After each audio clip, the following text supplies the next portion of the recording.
Hey guys, this is Northville Tech. In this video, we're going to learn how to view your order history on Overstock.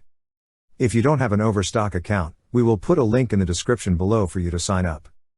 But if you already have an account, just open the website overstock.com. Here, you will see an option for account. Click on Account.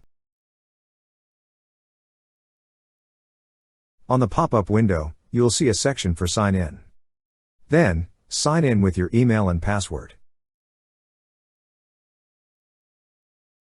Once you're signed in, you will see several options at the top right side of the screen.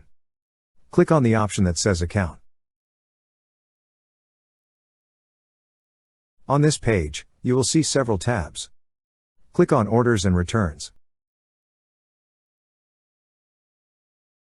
Then here, you will see your order history. However, in this video, we do not have available order history. But that's how you view your order history on Overstock. Thank you so much guys for watching, and if you have not yet subscribed to our YouTube channel, please subscribe to our YouTube channel as we create tech videos almost every day.